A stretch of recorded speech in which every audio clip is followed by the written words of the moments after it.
Okay, welcome everybody to the second workshop in Critical Antiquities for the second half of 2024.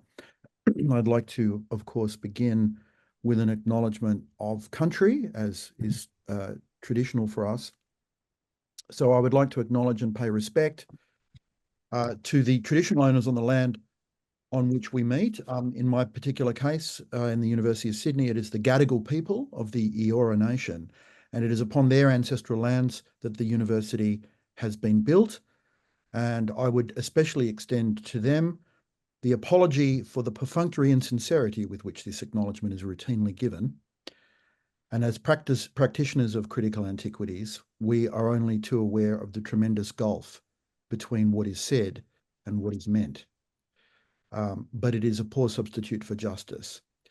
And in that spirit, it is my great pleasure to begin this book launch, introduce this book launch, a wonderful book that has just been published. I'm just going to hold it up here.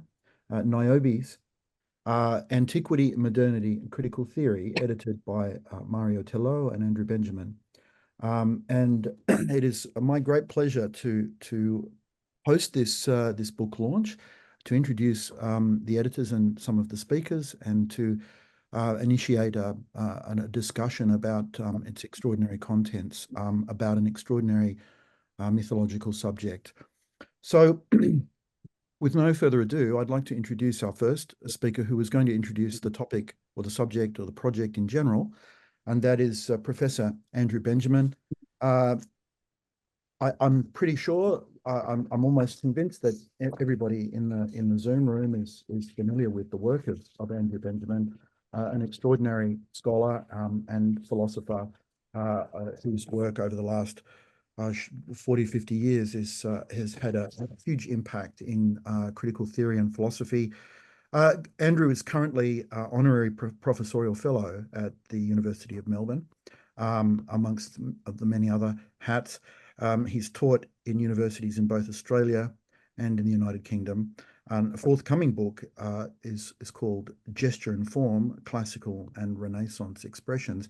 And I mean, if I may be bold, Andrew, I'm saying I might add too that you're about to submit an honours thesis on Seneca's Medea. Is that right? I hope I'm not embarrassing you there.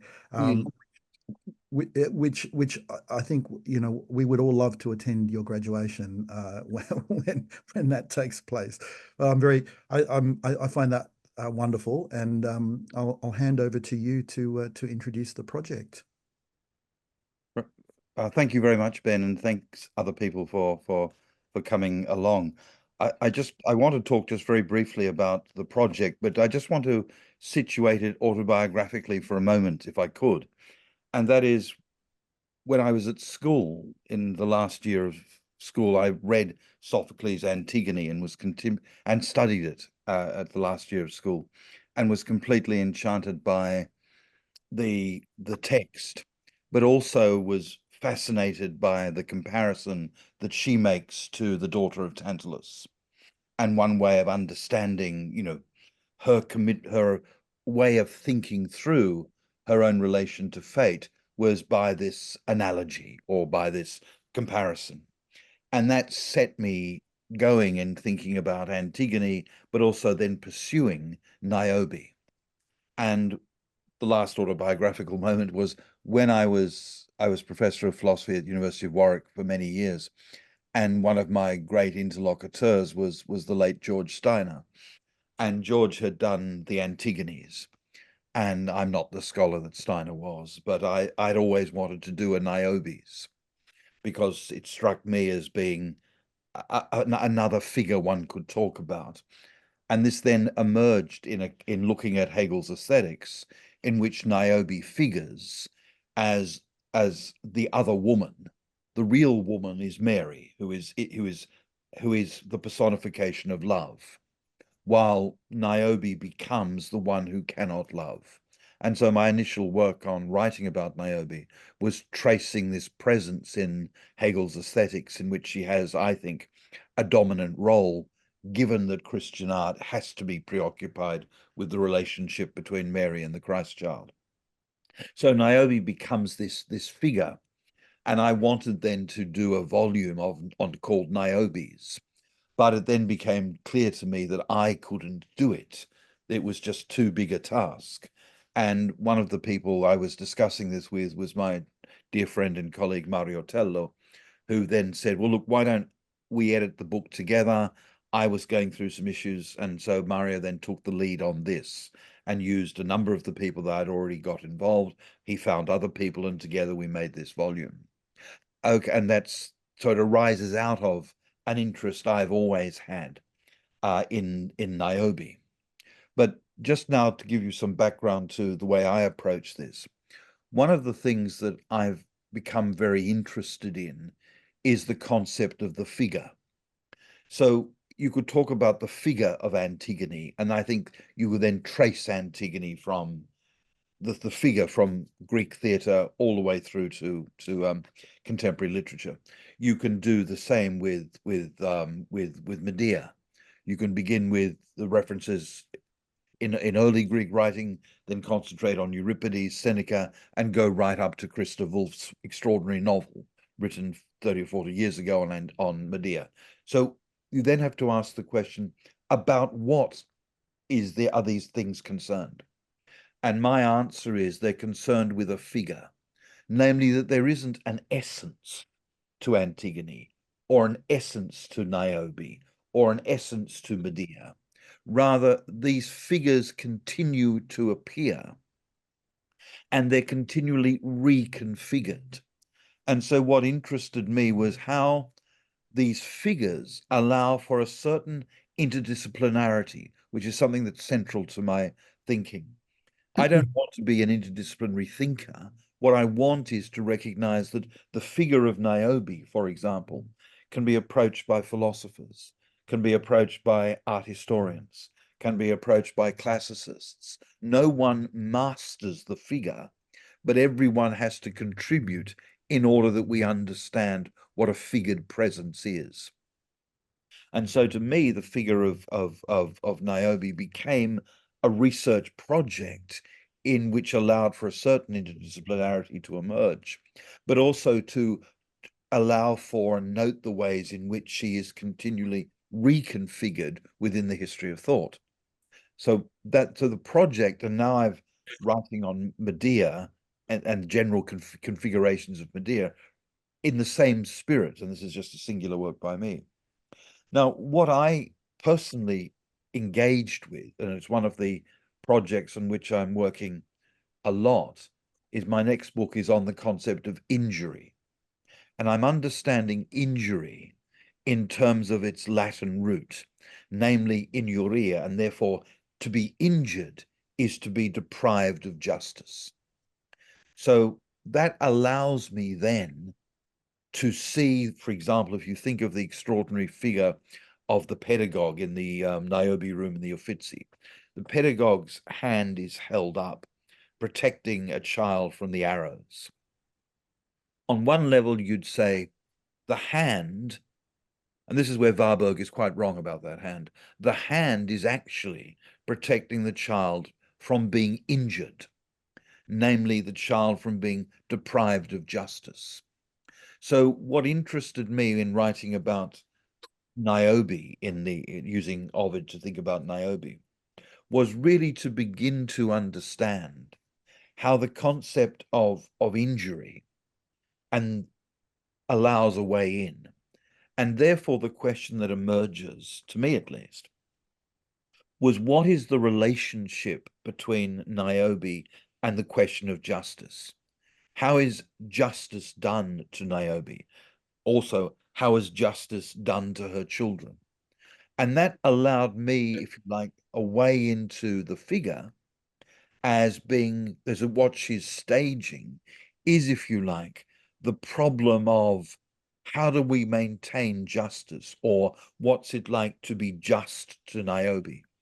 Now, if you follow the Hegelian line, you would never be just to her because she is the figure who marks the absence of love. She is the unlovable one. And yet, I mean, this is the thing that Hegel doesn't refer to. In Aeschylus's fragment, of course, she begins to speak. She begins to explain to her father why she did what she did. In other words, if we had the whole play, in my view, what we'd see is Niobe evoking logos, namely reason, to explain why she did what she did. In other words, that she would make a claim in relation to her own understanding of an account of her actions that wasn't an account linked to the centrality of furor, but an account linked to that which enabled a discussion of justice. So I think that because we don't have all of Aeschylus's play, we just have those few lines. What we do see nonetheless is a capacity of her to evoke logos and reason, and therefore to explain her predicament. So on the one hand, you have Niobe as the one who is linked to arrogance, to hubris. On the other, you have the appeal to reason and justice. And these two things have to work together despite a certain incompatibility or despite a certain tension. And all of that, if you like, creates the figure. So the figure has no one quality, as I said. And just the last point I would make here is that if you think about one of the descriptions of Medea given by the Neutrics in Seneca, she describes her in a certain way. And what Medea does is refuse the identity given to her. So part of being a figure is to have an identity ascribed to you that you then have to negotiate with. And you can then read the Medea, and it's very, I think, self-evident, Seneca's Medea, as the attempt by Medea to negotiate an identity in relation to the identities given to her by Jason, by her predicament, by the nurse, etc., etc. So the value of using a concept like a figure is that we can see that, as I said in the beginning, there's no essential quality to an identity. Rather, an identity emerges through, if you like, a play of forces, and stands are taken within that. And therefore, you know, the temptation is always to read Seneca's Medea and like in relation to Seneca's philosophical writings and just see it about anger. It's not that, it's much more complicated. In the case of Niobe, you can read her as the figure who is simply hubristic and simply boastful, and therefore she deserves what she gets.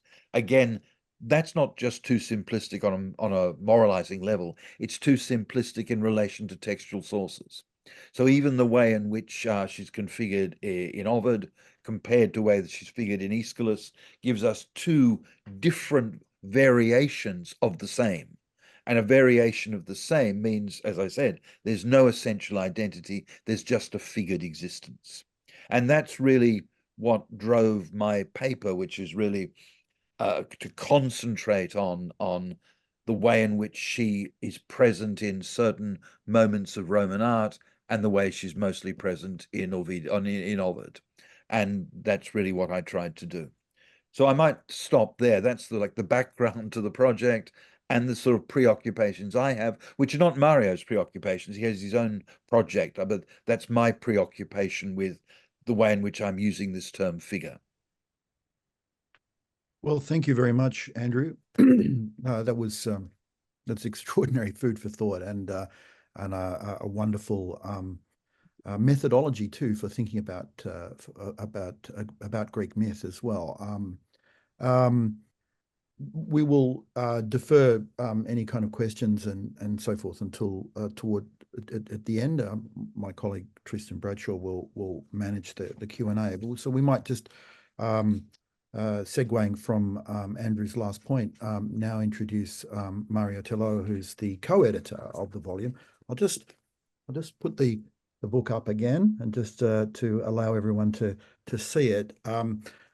Mario is also probably needs a little introduction to those present. Mario Teló is Professor of Rhetoric, Comparative Literature, and Ancient Greek and Roman Studies. He is the author of Aristophanes and the Cloak of Comedy, a wonderful book, and Archive Feelings, Theory of Greek Tragedy. He's also the author of a book that I'm reading at the moment, Resistant Form, Aristophanes and the Comedy of Crisis, and books coming out seemingly in great succession. Queer Euripides, Radical Formalisms, Reading Theory and the Boundaries of the Classical, the Before and the After, Critical Asynchrony Now.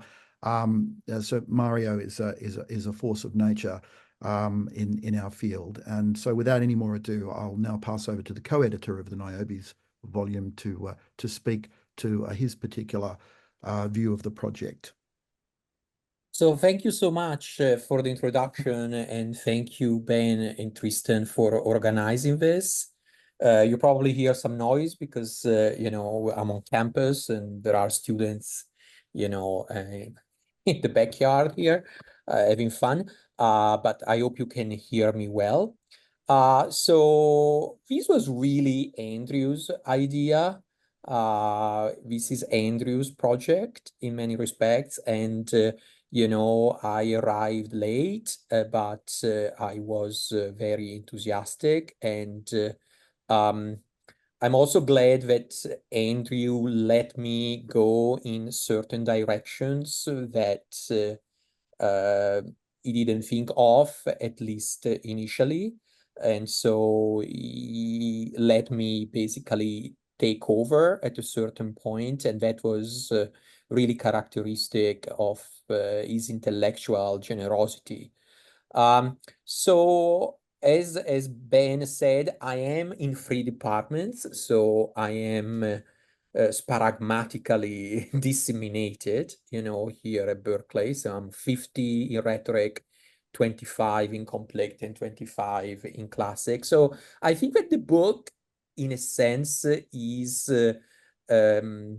you know, an exemplification of what it means to be in these 3 departments, because we really tried to bring together, you know, classicist and critical theorist. And if you look at other collections, you know, centered on figures of Greek tragedy like Antigone or like Medea that have had a great impact, you know, on philosophy and literature, you can see that usually the classicists have their own collections and the critical theorists have their own. I mean, that there are probably 10 collections on Antigone, but I think that very few of them, you know, tried to unsettle disciplinary boundaries, because, you know, there are really different epistemologies between, on the one hand, classics and, you know, what we can call, you know, critical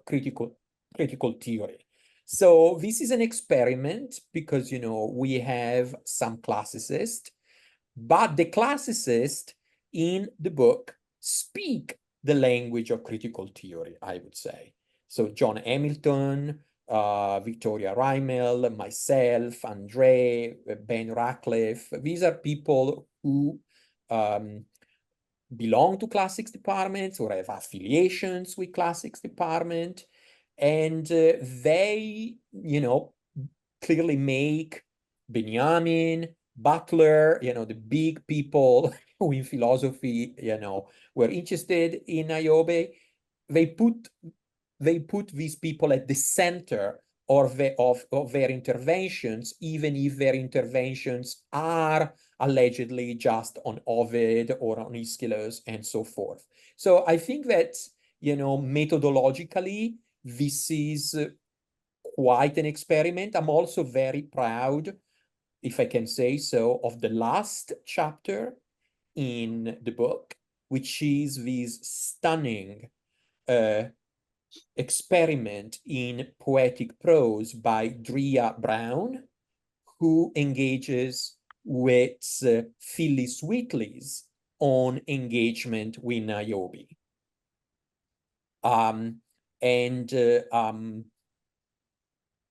The question is, why was Phyllis Wheatley so interested in Niobe? she clearly read of it, but she chose this episode, over many others, as some kind of programmatic statement about her poetics. And there are, scholarly interventions on the topic, but I think that what Drea Brown has given us is a deeply moving, reflection of this encounter. I'm also very much concerned with the now, so to speak. And so if you don't mind, I would like to show you a picture which is discussed in the book and that I also discuss in another book of mine and also in another essay that is about to come out. And can I share the screen? Yeah, I'll just make you co-host.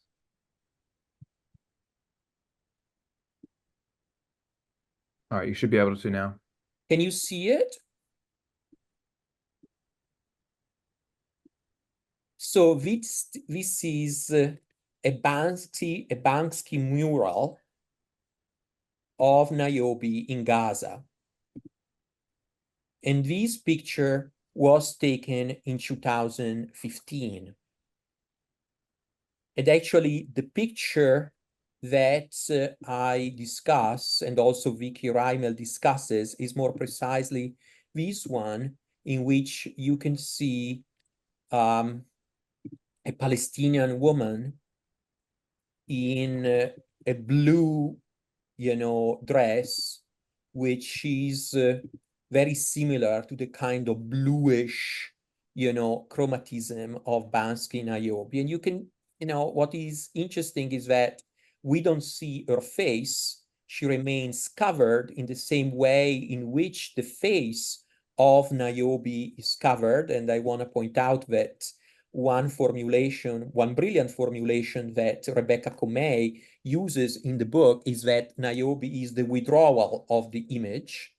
So she looks at Niobe and clearly she identifies with Niobe, but, without seeing her, or at least by seeing her and remaining unseen, by seeing through opacity, so to speak, by not making herself be seen by us. So what can we say about this image? It shows that Niobe can be a figure of contemporary necropolitics, right? So, and how should we find that? Yes, not being allowed to live and not being allowed to die either, and being put in the state of suspension that it's neither life nor death. And then, I am particularly struck by the rubble, by the ruins. According to Al Jazeera, in Gaza, 23 million tons of ruins have been produced, and it will be impossible ever to remove it all.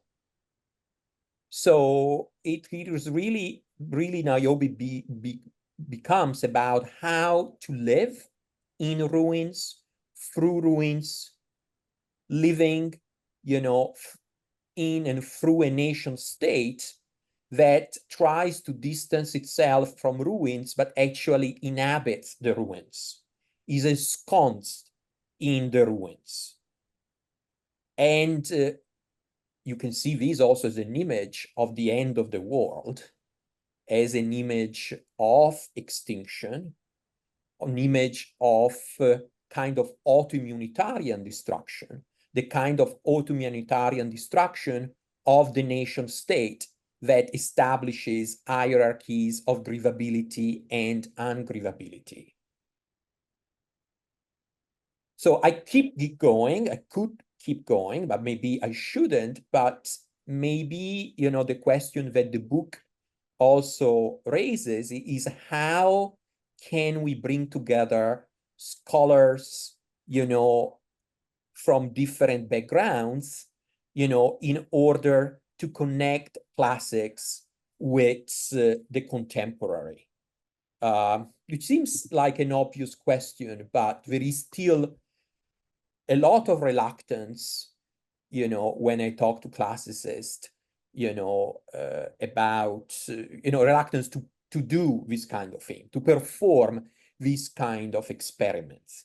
And so I could keep going and telling you about my own chapter and how I started and how it ended, but I wanted to put, you know, this on the table. Maybe we can keep this image on, and maybe in the discussion, we can keep talking about this.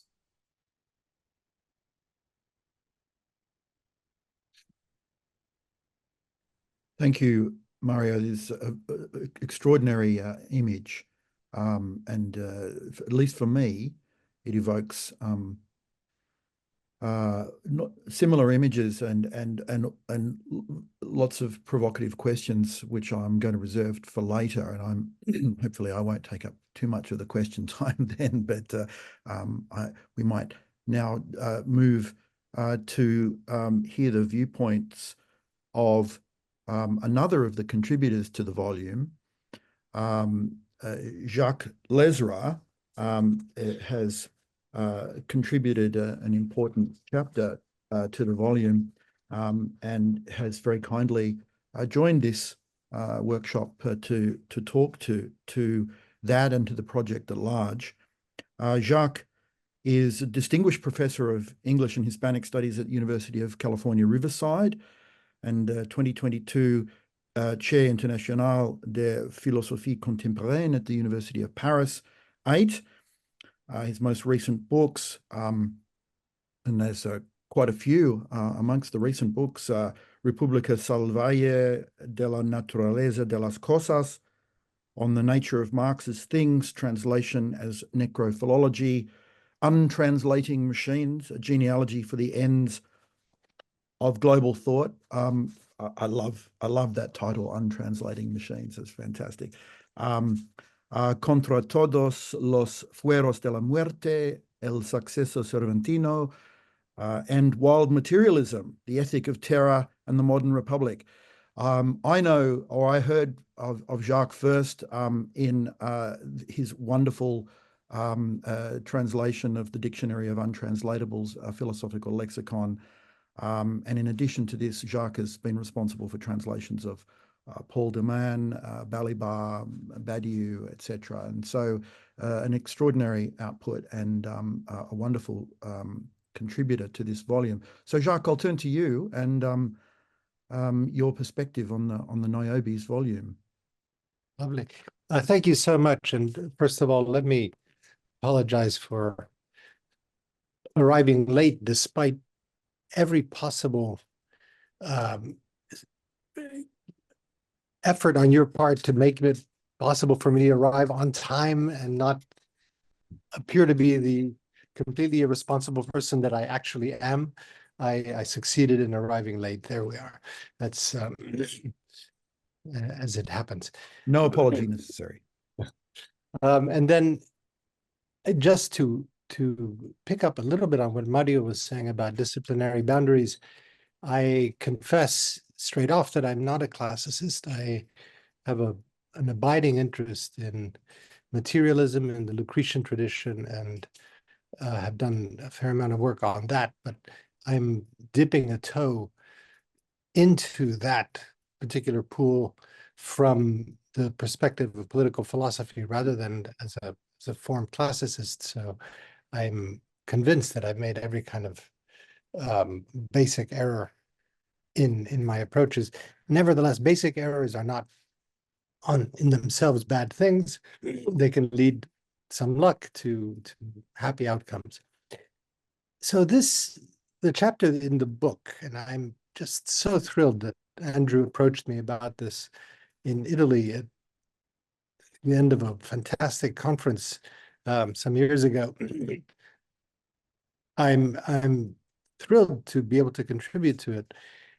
It came, the project, at a time in which I was myself dealing with particularly hard moment, the death of my mother, and then almost immediately the death of my father. So it has not just an academic context for concern with grief and Niobes' figuring of grief, but also it helped me to understand how I was grieving and what grief meant. My project in the essay came out of that conjuncture of personal grief with this wonderful invitation from Andrew, and also from two other directions. I was interested just in this very odd peculiarity of the tradition of the figure of Niobe, that it's not easy to settle on how many children she had. And that you have at least 3 or 4 numbers of children, and they range up to 12 or 13 from many fewer. So the question of number and the question of grief seemed to me to go in hand as one thought about Naomi. And in a way that could be expressed like this: grief seems to be that thing which affects us in a singular way because a singular person has died for us, for example, or because a singular event has occurred. And yet at the same time, any number of additional mediations come to clutter our relation to that singularity in such a way that we can never simply grieving for one thing. You can think of this as being offered the tools for grief, but those tools were not made for that singular event or that singular person for whom you're grieving. You're adapting them from other scenarios, cultural, practical, etc.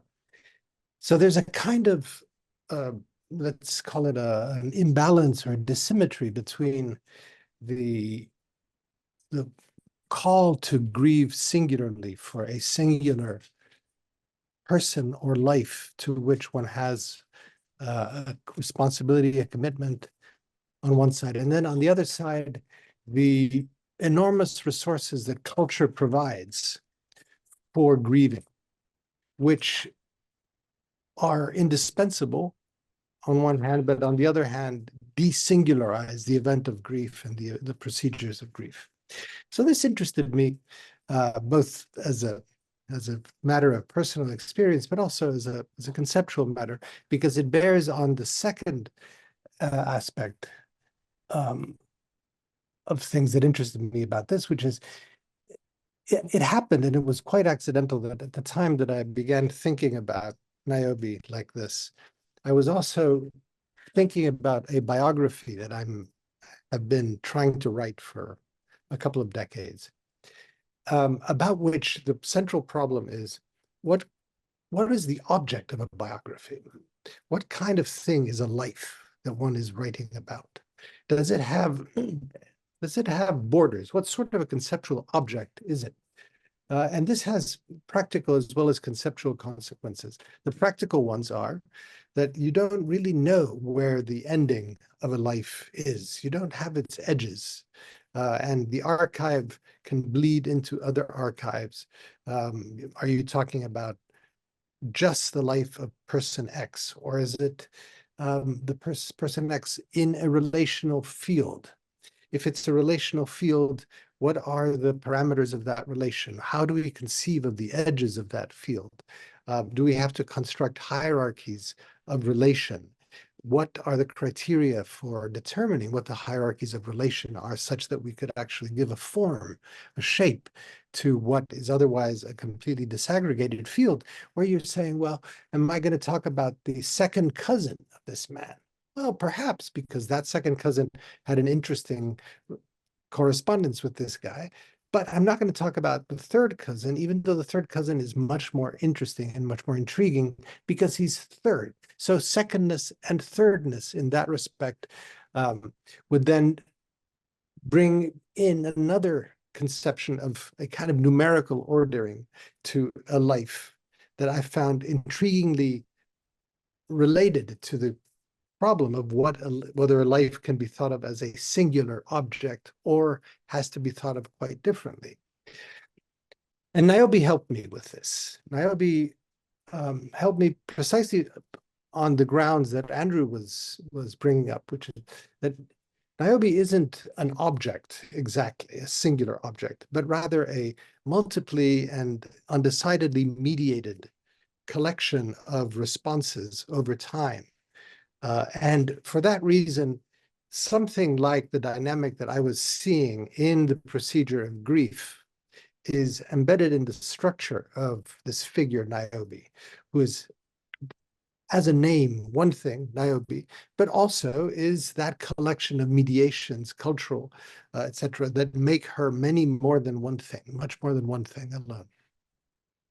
And as I was turning over the set of problems that this configuration led me to, I understood the problems to be not just ontological. They don't only bear on the quality of this object that we call Niobe, but they bear on the notion of relation that one can have to objects and the notion of relation that one can have to lives. And for that reason, it is principally, to my mind, an ethical disposition that is being uncovered in thinking about Niobe like this. So this is what I began to try to work through in this essay. And I allowed myself to drop into the elegiac mode, perhaps a little more than I should have done. But the goal that I had was really to use and work with Niobe to understand the concept of the oneness of a life, of the singularity of a life. How is it counted? What is it, a cardinal or an ordinal number? What can be counted about a life? Is something? Is it only that biological life, or is the moment that one has a relational conception of what that life is one dissolving its objectality entirely? This was the second set of questions that I was intrigued by. And then it has to be said that I wanted all of this somehow to fit into the project of the concept of institution that I was trying to finish at the time. So in the essay, I begin gesturing toward thinking about how this complex relation that the figure of Niobe has to the oneness of a life and to the ungrievability or the possible ungrievability of a life that isn't one might lead to ways of thinking about the project of institution and instituting. And I took that to be an opening onto a way of talking about the distinction between Butler and Benjamin's reading of the Niobe episode, and trying to pull out some of the differences between what Butler, I think, is pointing us to in her reading and what Benjamin is pointing us to concerning the way in which materiality lies at the basis of any foundation of institution or any founding institution. Two different, quite different conceptions of materiality seem to me to be at work. If you grant that, what follows from that for that kind of ethical horizon that I was describing earlier? So that's basically it. And I'm sorry that it's a rather tricky chapter and essay to summarize, and I beg your pardon for it. No need at all to beg our pardon, Jacques. It looks like an extraordinary chapter as well. I might now turn to our last contributor, who is also a contributor to the volume, Andres Matlock is assistant professor of classics at the University of Georgia, a scholar whose work focuses on philosophy in the Roman context particularly, and applies critical and comparative approaches to ancient thought. Andres has published articles on topics ranging from Alain Badiou's Event in the Poetry of Sappho to the Feral in Post-Platonic Ideas about Nature, and is currently in the thick of writing his first book. I'm wondering if now that book is about to come out, entitled Anachronous Habits, The Experience of Time in Cicero's Late Philosophy. Andres, take it away. Thank you. Yes, not only is the book not yet coming out, but it also has gone through rewrites and has a new title and everything. Oh, but well, and what is stay the tuned. title now? Oh, it is a fully comparative reading of Cicero and Freud. So about the mind and text in Cicero and Freud. The title may be something along the lines of Dreams of Brutus or something like that. So Wonderful. yes, I've been in that mode a lot recently. So it was nice to revisit this chapter, which yes, I wrote a few years ago now already. So, but anyways, my thanks to Mario and to Andrew for including my contribution, and it is wonderfully kind of critical a critical collection book. And I fear that I'm coming as kind of the representative classicist here because I have prepared remarks and I even included a couple quotes. So I'll embark on that. I was motivated in writing the chapter by a rather naive desire just to understand.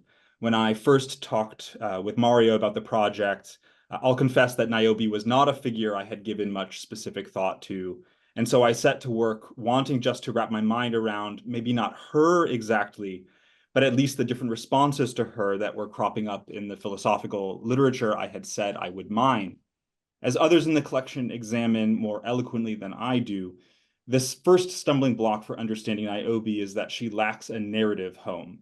This is a stumbling block not only for us, but also for the authors I was looking at. As Andrew and Jacques both have been talking about, there's something more to this lack than the usual mythological disarray of variations and retellings. There's a fundamental inability to tell her story. I took this inability in the sources as my starting point as well, and I'll return at the end of my time to reconsider the naivety of this choice. In the place of narrative, Niobe becomes a concept, a meme even. I might prefer more than figure, but maybe we can have that conversation. And as a meme, she corresponds to paradigms rather than syntagms. The seemingly contradictory features of her myth that she is a mother, friend, and figure of speech defined by the death of her children, the loss of friendship, and the end of her speech in silence, these contradictions all can be addressed paradigmatically as a philosophical problem. We might understand this as a problem of defining the limits of materiality, or of articulating where ontology becomes ethics and ethics becomes aesthetics. And calling her a problem also, I mean to contrast with thinking about her as an example. When my authors invoke her, it does not seem exemplary in the sense that philosophical examples often prompt empathy or give an inductive entry point to a moral quandary or situation. Rather, again, like a meme, references to Niobe flag the approach of a representational impasse, and importantly, they call us to make a choice about how, under what rubric, we should treat the problem of Niobe. I consider two such rubrics in my chapter that I associate generally with Platonism and Stoicism. And in fact, I think that Niobe can help to articulate the turning point between these two philosophical systems as they exist in their canonical forms, and especially if we think about the modern post-Nietzschean project of reversing Platonism, a project that is avowedly taken up by Deleuze in his most stoical text, Logic of Sense. Can reversing Platonism then also be a turning Niobe on her head? Is Stoicism the philosophy of an inverted Niobe? In whatever case, I'll offer a quick look at two philosophical responses, one from each side of the coin, which I hope will illustrate my meaning. To use the rather melodramatic phrase from Aeschylus's play, In the Platonic paradigm, Niobe is nothing but a shadow. And I mean for us to imagine this shadow on the wall of Socrates' cave. Her contradictory features demonstrate the insubstantiality of the image, and furthermore mark the distance between where we are now, inside the cave with the other shadows, and where the truth of our embodied existence is, outside, perhaps on the top of a mountain in Phrygia. Niobe is then, in Plato's Republic itself and in Emmanuel Levinas's aesthetic writings, paradigmatic of image production in general, and especially as a common response to grief and death. Levinas writes in a 1948 essay entitled Reality and Its Shadow, quote, "The fact that humanity could have provided itself with art reveals in time the uncertainty of time's continuation and something like a death doubling the impulse of life. The petrification of the instant in the heart of duration, Niobe's punishment, is the great obsession of the artist's world." Levinas goes on to associate Niobe's punishment specifically with the plastic arts, which by attempting to bring mimesis to its totalizing conclusion, threatens to cast a shadow over all the truth of being, offering the mourning subject instead the frozen immobilization in which Niobe herself must spend eternity. What to do with a problem like Niobe, then, in the Platonic paradigm is to legislate her. In the Republic, she, along with the other mothers, have their purpose to serve, but only within the strictures allowed to her by philosophy. Levinas perhaps takes a less hard line, but his essay is broadly an attack on artistic image production as an evasion of responsibility, and worse, a replacing of responsibility with the palliative care of consolation. For this particularly militant Levinas, writing during and just after his time as a prisoner of war in Fallingbostel, only criticism, and a criticism informed by dialectical philosophy, is up to the task of calling us away from the shadows of Niobe. In the place of this Platonic injunction, whether legislative or ethical, to resist or to sublimate Niobe's summons to disanimation, the Stoic response is to wholeheartedly heed her. I mean this both figuratively in the sense that any ethical imperative is a kind of call to action, but there is a more literal or literary sense here that is the more interesting one, in which perhaps we can imagine Niobe as the director of a play in which she is just now calling action. This is, at any rate, how Diogenes tells the story of the death of Zeno, the founder of the Stoic school. Another quote, "Leaving school one day, he, Zeno, tripped and fell, breaking a dactylos. Striking the ground with his fist, he quoted a line from the Niobe, 'I'm already on my way, why are you calling for me?'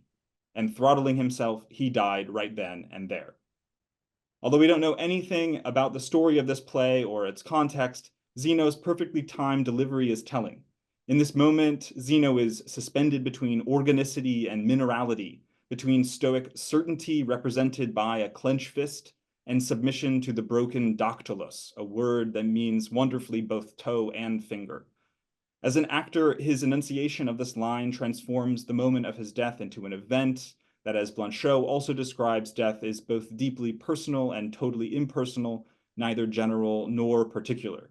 It is, in short, Niobic, in the same way that in her transformation, she no longer needs her own maternity, companionship, or logos to be a mother, friend, and in the Stoic sense, a sage.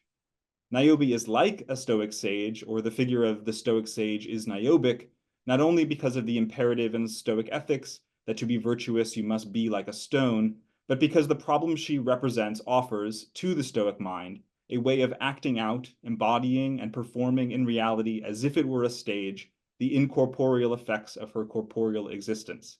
This is what Deleuze calls, in Logic of Sense, the quasi-cause through which the stage acts, or what we might call in Taoist terms his wu wei, a bipolarity of impassibility and productivity, indifference and efficacy. That's a quote from Deleuze. In the Platonic paradigm, then, Niobe is a shadow of a statue that must be, if not toppled, then at least repositioned, or maybe we could say relit. In the Stoic paradigm, Niobe is the director shouting out the call action, which is, in the end, the call of the stony earth on which Zeno bangs his fist. I hope the Nietzschean inversion of these paradigms is clear in the sense that they both approach the same Niobic impasse, but with different impetus. This brings me back to the naivety of my approach, a naivety that I think is often required when working with Hellenistic philosophy. But I can put this simply.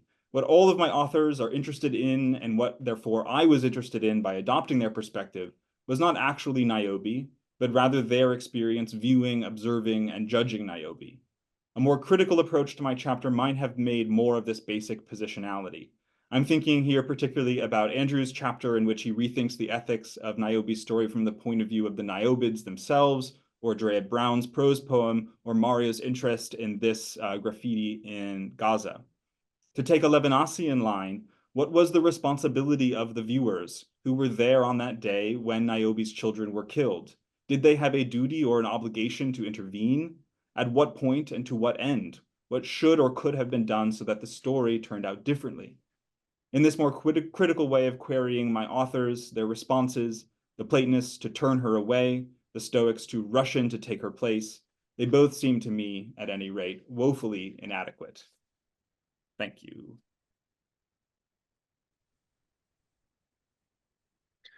Many thanks, Andres. I'll take over now from Ben because we now have an opportunity to ask some questions of our contributors. Thanks so much for your being here.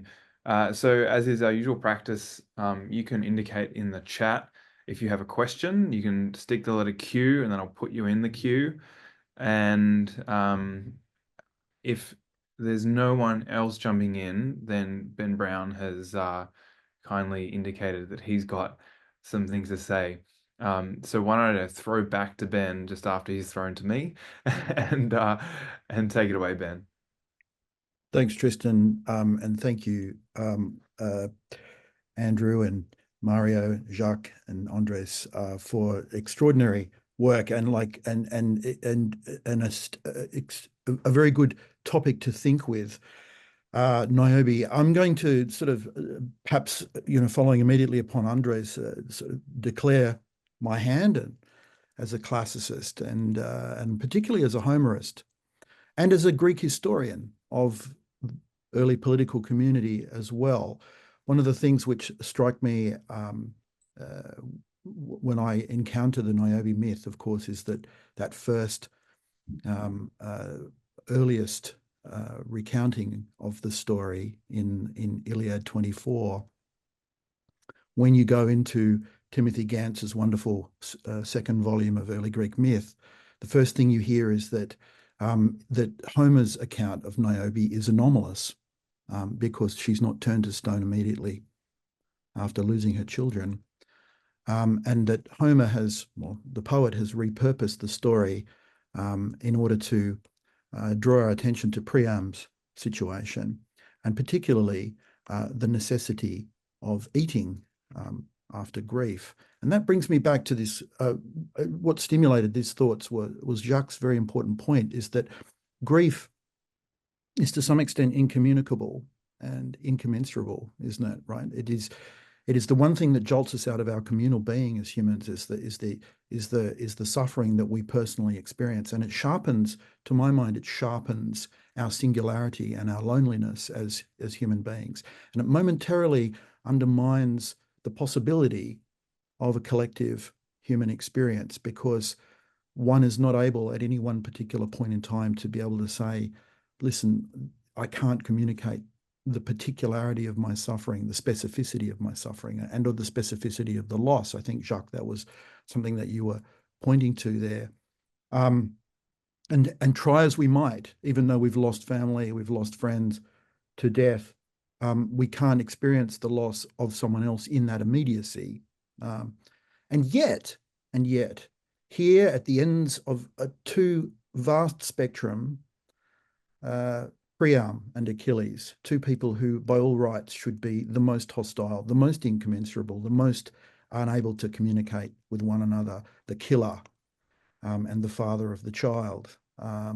Yet they sit, and Achilles uses the Niobe story, not as a story about the incommunicability of suffering or the loneliness of it, but as a pivot towards the creation of some kind of transcendent human community, right, through eating together. And it strikes me that the Niobe story is an odd one to use there. And maybe Gantz is right, and others are right, that Homer is forcing a round block into a square hole by using the Niobes story to underwrite something which seems to be positing the possibility of a political community.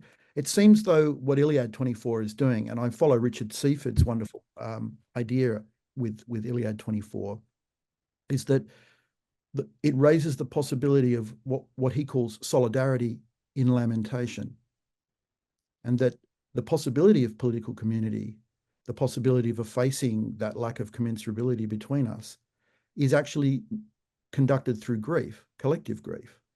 And I'm particularly aware of this as an Australian because our most holy national day is a day where we collectively mourn the war dead. And we particularly anonymise the war dead, and we don't make them belong to any particular person or family, but rather we see our Australianness, it somehow arises out of the fact that we're all mourning the loss of sons in needless conflict, and very large numbers of them too, coming back to this question of number. And of course, Richard Seaford's talking in his book about the way in which the Iliad is an ideology of politics, an ideology of the production of collective political collectivity through hero cult. And of course, hero cult is funerary in its character, and it's about mourning. But I'd be just interested to see, what place we give in the Niobe story about eating, eating, and particularly eating together, right? The idea of Priam and Achilles sharing a meal, and these two people that, as I said, by all rights should loathe and hate one another, and there should be no possibility of communication. Makes me think, for instance, in the current context, and particularly the image that you've put up, Mario, is it possible for an Israeli soldier and a member of Hamas to sit down and to share a cup of tea and a meal together, and maybe through that to say, can we move on? Can we perhaps grieve together and make that tentative step to something else, right? Whatever that something else may be. And of course, in the Iliad, it's that something else is the funeral of Hector, and then ... where do we go? So that's one of my thoughts. And the other one was even simpler, and perhaps this one can just be a dangling one, which is, I, for the life of me, could not find an etymology for her name. The etymologists, Chantrain, Frisk, Boysac, Beeks, none of them offer or dare an etymology. And I was fiddling around with a possible folk etymology, but I'd be interested if anyone here has any ideas about where Niobe comes from. Maybe it's got eos, the word for arrow, in there somewhere, but who knows, right? Anyway, thank you. Thanks, Ben. Do any of the book contributors want to respond? Mario? So thank you so much for that. So as for let's start from the etymology. No, I don't know either, obviously, but if we go along the road of folk etymology, well, this is a name that does contain the letters of bios, the letters of life, in a kind of anagrammatic form. And of course, the N at the beginning, can be seen as a negative, right? So it can be seen as a kind of reshuffling of the elements of life, and the kind of life that persists in spite of the disruption of its element, and the life that is defined by its own negativity. So I think that if you want to go along that road, perhaps something can be done. As for the episode in the Iliad, I guess I have kind of a reading against the grain that I would characterize as anti-relational, maybe even, Edelmanian. So for me, we can't really separate the evocation from Niobe in that episode from the story of the petrification. And so if that's the case, even if the petrification is not mentioned, so Achilles' reintegration of the community into the community through the evocation of Niobe would be presented as programmatically temporary, provisional, and partial, as though Achilles were saying, I'm not changing, this is not a full reintegration into the community with all the problems that come with being part of a community, being incorporated into it. But it's like saying, yeah, for the moment, I'm accepting this in the same way in which, Niobe, for a moment, stopped her silence, stopped her grief, and went back to eating. But then, she was still turned into a petrification, which can be seen as a return to the initial grief with which we see her at the beginning of Aeschylus. So it's a kind of I see it as a kind of non-redemptive, possibility of reading the Iliad, pushing against, obviously, our own desire, to see redemption, to see, reconciliation. I'll just add, if I can, I cite in my chapter, there's a really interesting use of the Niobe figure in a Seneca letter that is, a kind of, seems on the surface like a sort of boilerplate consolatory letter, but then, like the last book of the Iliad, it has this reference to the Homeric version of the story, in which the sort of the substance of it seems to be about nourishment. And the way that I read the letter is sort of along the lines of how Mario is reading the last book of the Iliad, in that what Seneca seems to be saying, right, is that you have to experience grief for yourself. You can't share it with someone else. It's fundamentally non-relational. And to do anything otherwise, right, would be to, fall for the trap of this sort of signification of community, of relationality, and to not actually experience the thing for and of itself. You're falling for the nonsense when you should be making sense, in yourself, in that kind of Stoic way. So there is that kind of way. I mean, that sort of use of Niobe seems to be very natural for Seneca as a Stoic, and in thinking in that way. So yeah.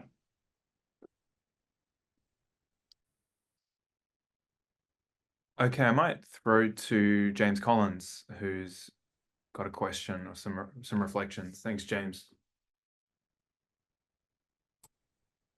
Thank you, Tristan. Thanks, everyone. This has been a lot of fun to prepare for an earlier version of this. I prepared lots of remarks, so I got to read everything in here. But maybe in the spirit of that, I'll address my question to you, Andres, because it comes out of your essay, but it's something that I thought maybe everyone could respond to.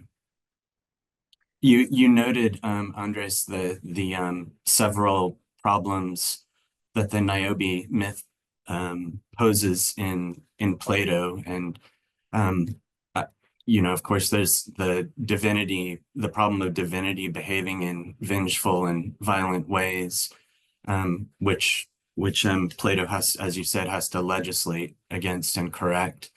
And then just the broader ontological problem of communication being predicated on silence, right? So this, as you put it, this artificial isolation of one moment in the ontic flux for preservation.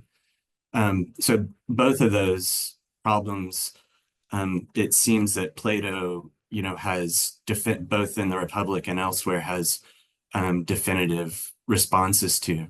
But there's a second problem, or a third problem that you touch on briefly, and I wondered if you could expand on it, because it sort of spiraled as I thought about it more and more. It made a real mess for Plato, and that was the problem of the susceptibility of mothers, who are the first educators, right? To the susceptibility of mothers to the image of Niobe's grief and devotion.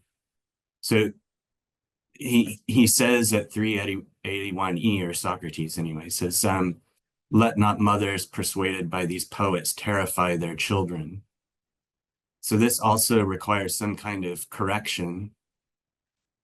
And I wonder, the idea is, should mothers be turned away from Niobe's grief and persuaded by philosophers of other mortal and divine interactions, which sounds ludicrous to me, but I mean, maybe that's the idea, that we need to educate the mothers before they start telling stories to their infant children. But then there is the problem that Socrates deals with directly in book 5, where he says that mothers ought to be separated from their children. That is like Niobe, right? They shouldn't be caring for their children. And that got me thinking about the root of care too, and also Drea Brown's poem. She says that she loved her children, such a careless offense, and thinking about care and carelessness, and care connected with roots also that we see in garrulousness, and even Germanic roots for lament and mourning, right? So actually care is all of these things, care and over speaking and lamenting. So there's this problem of mothers in the Republic, of mothers empathizing with and succumbing to stories of motherly devotion. There's a problem of education in the home. And really the threat is that mothers will subvert the state of Callipolis, that they'll refuse the identity that's given to them by the guardians in their effort to turn mothers into Niobes. We really have to remove them from the threat is they'll find their way back to their children. So that was just such a fascinating bit that you touched on, and I wondered if you thought more about that. And again, Mario and Andrew, and I mean, if you all have some thoughts on that too, I'd love to hear more. Thanks. Thank you, James. I hardly feel like I can add anything. It's very beautiful. The problem is very beautifully put, and I don't know that I have much more to contribute. I'll say two things. The first is that when I was writing the chapter, I was the reason I touched on it and didn't go much further down the road is because it just seemed like, as you're saying, I mean, it becomes this huge sort of spiraling sociological, philosophical problem. And I mean, where my mind was going was, to something like reading Engels, and thinking about sort of like other ways of, or even, I don't know, like Perkins, like thinking about other sort of ways of imagining kind of communal child rearing as a way of trying to solve this problem. I mean, there are these other kind of responses, 19th and 20th century utopian responses to this problem in the Republic. And that just seemed like a bridge too far to go in this chapter, but I think that's where I would head, because I don't know that I don't think that working just from Plato, we can really come to much of a satisfactory kind of answer or conclusion. But then this leads me to my second thing, which is that as I was working on the Platonic material, I kind of found myself being, I suppose, persuaded by it. I think that there is a kind of militancy in the way that the Platonic material, and I mean particularly the Levinas essay, deals with Niobe as a problem, that I mean, maybe it's the Marxist in me, but that there is maybe the solution isn't hammered out, right? But that there is the problem is articulated very clearly, and it is it's a kind of like gut-wrenching one, as all things with Niobe seem to be, right? But that there is at least this articulation of that this is really, if we really wanted to deal with this problem of the insubstantiality of the image, if we really wanted to deal with the problem of mediation, that where we have to start is at home with, you know, with the mother, with the idea of the mother. And,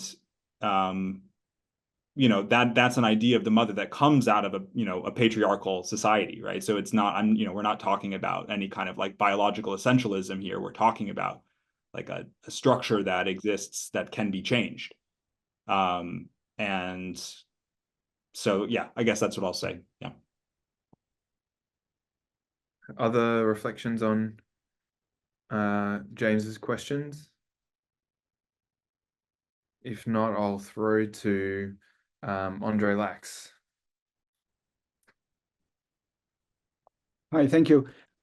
So I have 3 or 4 very short questions.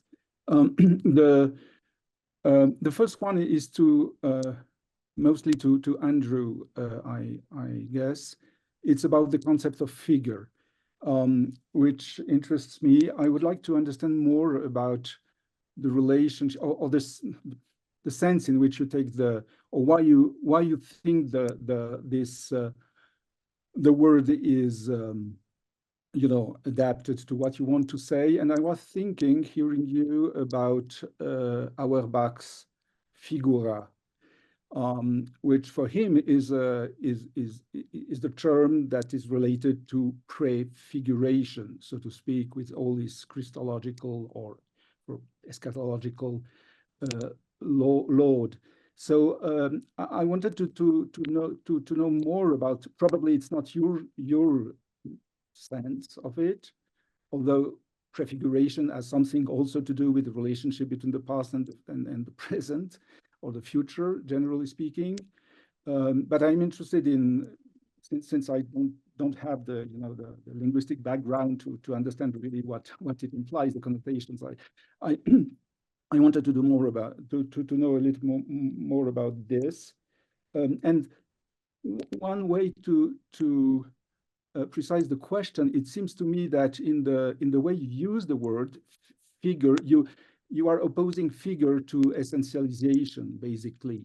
And I wonder whether the history of these figurations is not also a history of all the essentializations that have been made through history that gives us as a paractactic result, so to speak, the idea of a figure. So that was the first question. The second question, I guess, is to Levinas. I don't have what, so to Andreas, no? I was struck by the fact that Levinas was becoming a Platonist, so to speak. Because I would have thought, I don't know, I don't remember, I don't know the passage of Levinas or the essay of Levinas you referred to, but it seems to me that the fight against images coming from Levinas should be linked somewhat with the Jewish orientation rather than the Platonic thread. So I wanted to know, that's purely ignorance, if there is such a relationship between the Jewish tradition and the Platonic tradition in Levinas thought, or is it pertinent?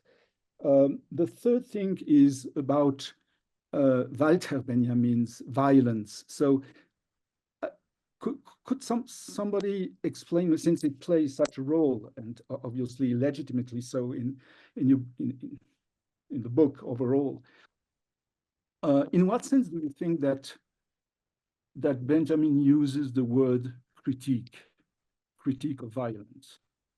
Because after all, Benjamin is legitimizing violence, God's violence. So that's a question also of interest, of ignorance and interest. And the fourth and last remark is, who is Plato? Is Plato the Republic? Or is Plato the laws? If you open the laws, you will see that God's violence plays a very important role. So what are we talking about when we are Platonist or anti-Platonist? So that was the short the 4 questions. Thanks, Andre. Who wants to jump in first? Shall I start? And just to take the second, Benjamin on violence is one of those hardy perennials that, the German word is as you know, is Gewalt. But for example, in the German that Benjamin uses, when he writes about Staatsgewalt at that period doesn't mean state violence, it means state's power. And so what Benjamin is doing is playing continuously with the use of the word Gewalt, which we in English, and I suppose in French, translate too quickly as violence. And therefore you lose the power and the cleverness of his text. So what he also talks about a modality of Gewalt that's blutloser, that's bloodless. And so you then have to begin to travel or work through the differing plays on Gewalt, Walten, Waltender that occupy the text. And I translate the notion of Gewalt as operativity, namely that which brings something about. That which brings something about, rather than the English or the French violence, which is wrong, though it's also right, but it's not. It's also wrong. It's both, and so one has to be very careful. Operativity. To bring something about. It's an awful word, I know, but it just enables. I think that's what he's getting at, and when he uses in the last line of the critique of violence, and it's called in German towards a critique of violence rather than a critique of violence. So it's zur rather than on. But that's a whole other issue. But in terms of the figure, let me just say very briefly that my first academic work when I was a graduate student in France was called Les Figures Juives de Pascal. And what I was doing was taking Pascal's notion of the figure and looking at representations of Judaism from the medieval period onwards. And Pascal is very interested in La Synagoga, the one with the with the blindfold on, carrying the Old Testament, show she's carrying the truth that she doesn't see. The response to that figuration of the Jew is not to say, no, Pascal, that statue's wrong, and there's one on Notre Dame, as you know, that actually Jews can see. It's not so. The opposition to that figuration is not to negate it, but you have to understand that what it means to be a Jew in the 17th century or afterwards is to live in relation to a figured presence. So the identity of Jewish identity at that period was caught between an affirmation of identity and living with the presentation of an identity. And that then led me to think that this notion of figure gives you a way of talking about identity without having to fall into the language of essentialism.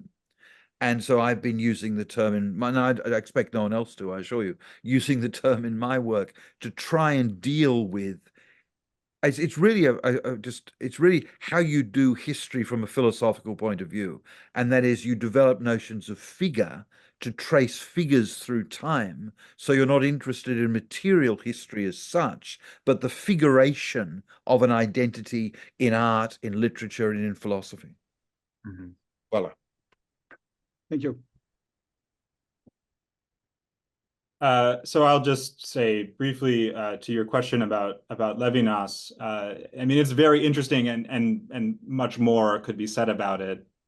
But I'm not an expert, but you know, Levinas, this essay particularly, right? It's 1948, probably was written in 1947. I mean, he had just spent almost 6 years in a concentration. I mean, it wasn't a work camp, but it was a camp for officers. He was captured by the Nazis and spent time as a prisoner of war, which saved his life. But I mean, the rest of his family was killed in concentration camps.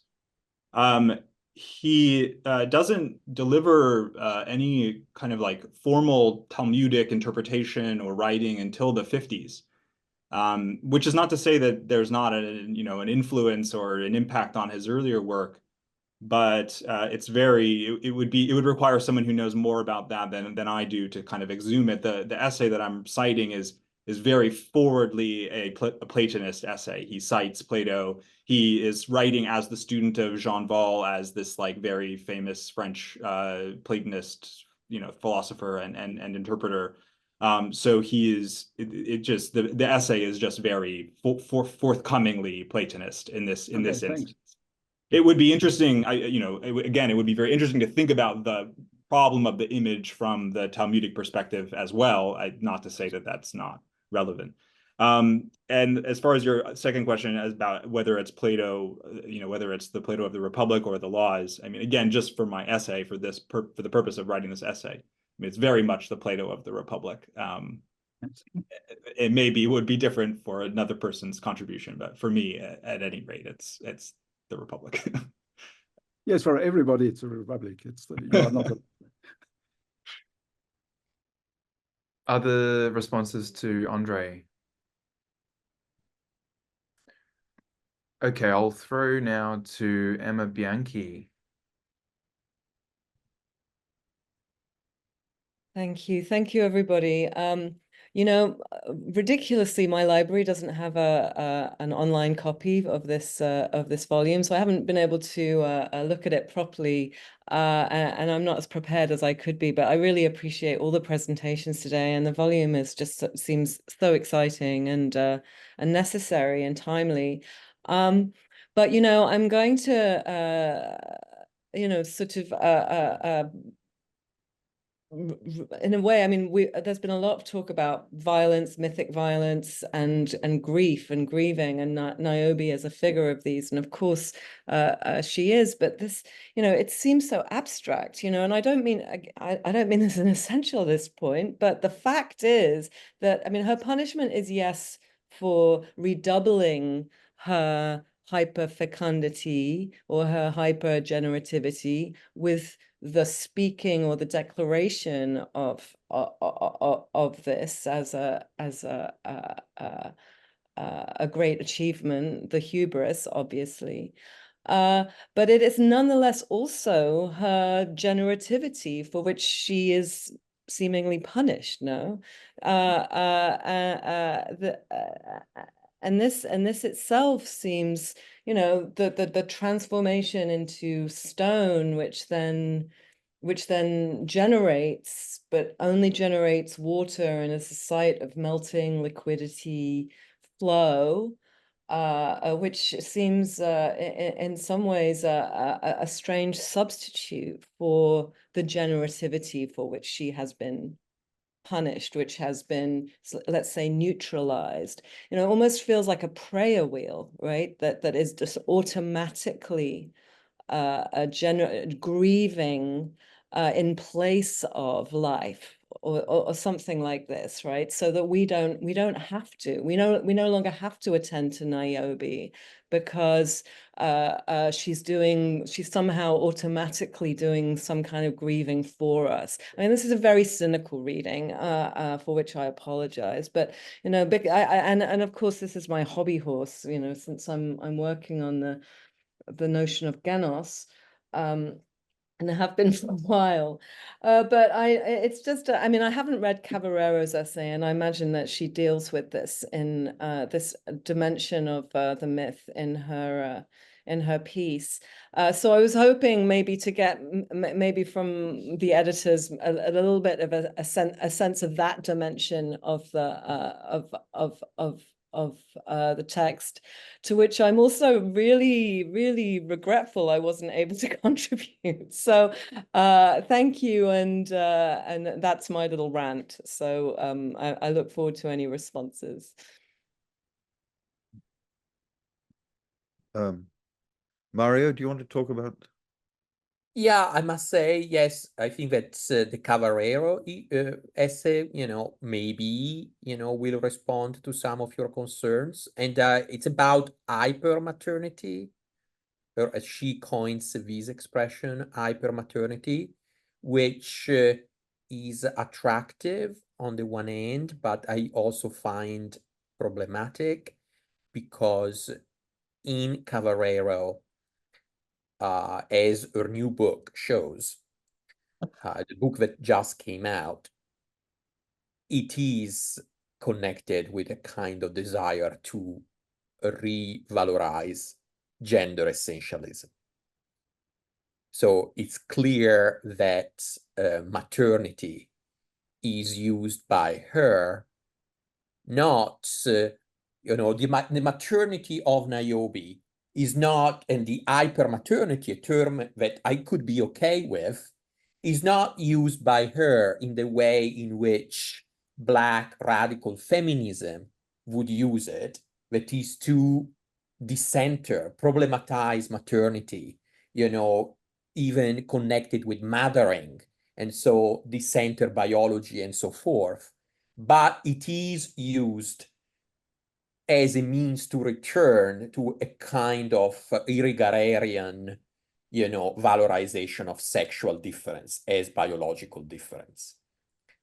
So I think that, the hypermaternity of Niobe can open up a sort of interesting questions on the debates that are happening at the moment in gender studies between, on the one hand, if you like, Butler and Who is Afraid of Gender, and Cavarero's new book, which I would say is the most anti-LGBTQ and anti-trans, not explicitly, but goes in that direction, in revalorizing, sexual difference a la Irigaray. I just actually talked to Irigaray, in my class, and the students hated it precisely because sexual difference, they see that as so essentialist, and then to these students, it just, it doesn't speak to them anymore. Yeah. So I don't know whether I answered you, but yeah.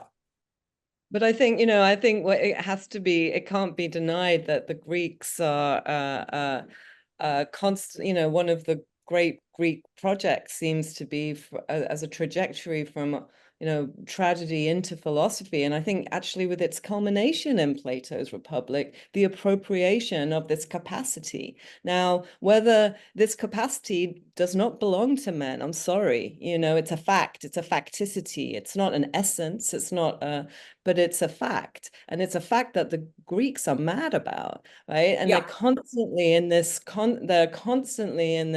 in these gestures of appropriation. And it seems to, the Niobe myth seems to be in this trajectory without question, it sees to me.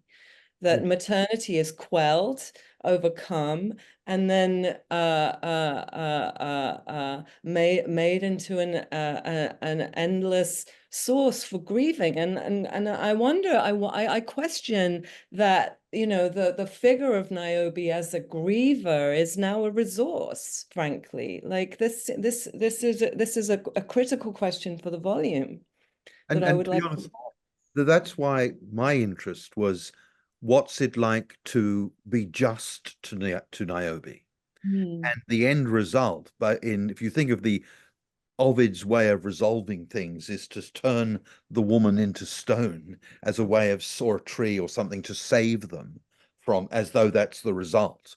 And that seems to me to be another, there seems to be another possibility for Niobe. So to move away from the actual textual specificity, one could say of the figure of Niobe, much like the figure of Medea, what they invite is the question of what would justice be in this instance. And so, for example, when Medea says that the killing of the children unraped her, and that she was rapta and then she was unraped, an extraordinary claim, by the killing of the children, you are then you're then confronted with the problem of what is justice to a rape victim, what is justice in relation to infanticide, etc., and how all those things cohere. So to problematize all of this doesn't mean that you end up with the Ovidian or the mythic resolution, but we can see the resolution as one possibility, i.e., we turn her into stone and she grieves forever. But the idea is to say, no, there may be another way of conceiving the question of justice. And there, I think one would go back to one bit of Cavarero's work that the one part of Carrera's use of arent rather that one could emphasize, and that is on the notion of natality. And it's certainly true that when Adriana writes about natality, it doesn't have a directly, though it does at times, a directly biological imperative, but it oscillates between the two. And that what is interesting then is if you see the petrification as a mode of death, then that's simply the negation, by definition, of life. So you can't live on petrified. You die, you keep on, you live on, you die on, as it were, petrified. So then there's the question of how would Niobe live on? And that becomes a question that one can address to the figure. And so I think, one needs another reading of the ends of all of these stories to see them as not inevitable, but as one moment in the creation of the figure. Leaving for us the question of what would it be like to be just to Medea? What does she call on as a figure in relation to the larger philosophical or political problem of justice? So I'm in part agreeing with you, and I think therefore one needs to distance slightly the end result in order to approach the question. Risks becoming a fetish, I think, is my worry, and I appreciate your call for sort of a problematization of the end in that way, because I think it does, even though there's a flow and a fetish is meant to be static, maybe a feminine, the paradox of a feminine fetish endlessly flowing with grief. Yeah, I mean. Yeah, thank you, Andrew. I appreciate that, your response.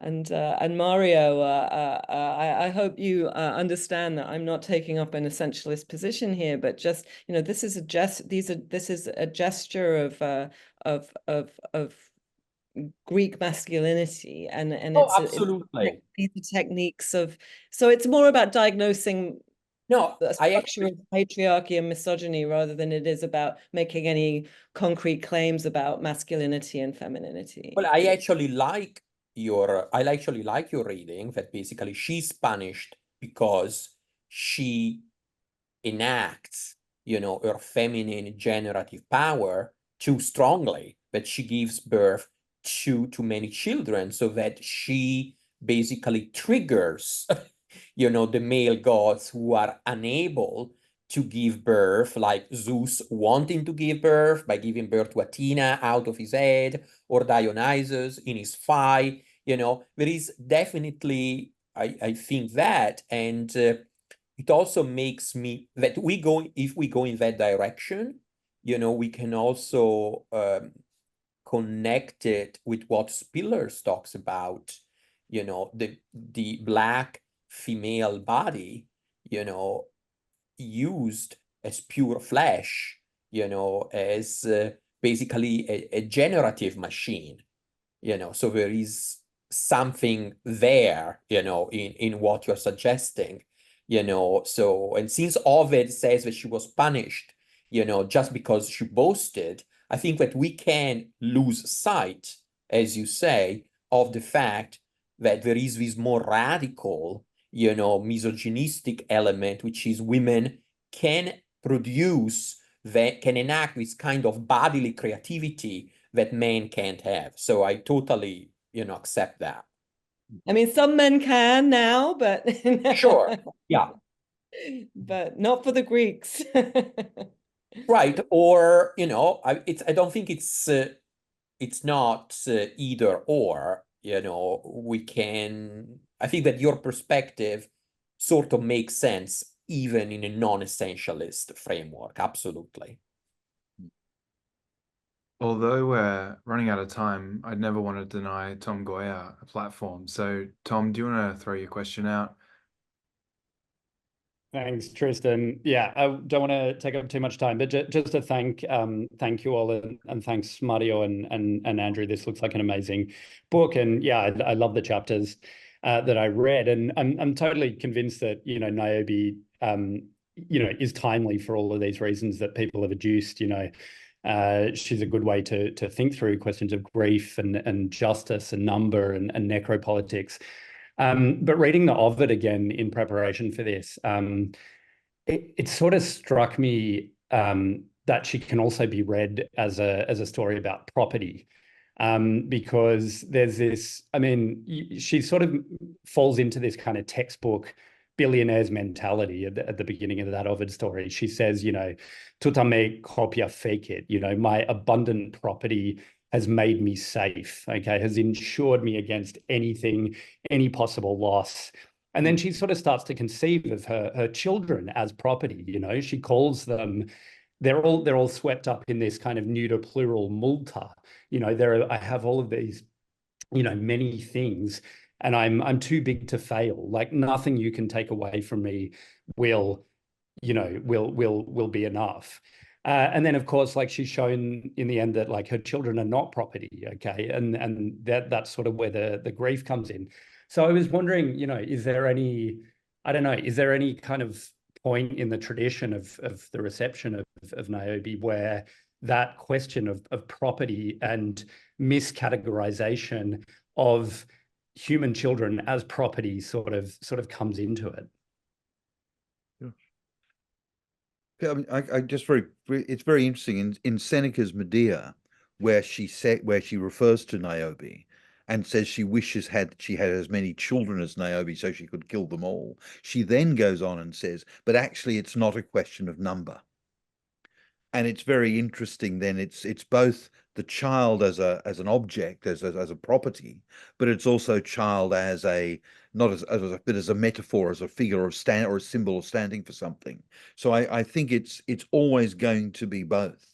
It's always going to be the many, the multa gives you the idea of the object, but also the object is always overdetermined, and that therefore it's got to be the interplay of both. In the same ways, and I know I'm talking about this a lot, in the same way as Medea is a figure within the history of Roman imperialism, she's also a figure in the history of, you know, the relations between men and women in Rome, Roman misogyny, the marriage rights, etc., etc. She's caught in that nexus. So I think you're right to draw attention to that, but I think that forms part of a whole range of things. And I think the Medea example is very apt when she says it's not a question of number, though I wish I had more to kill.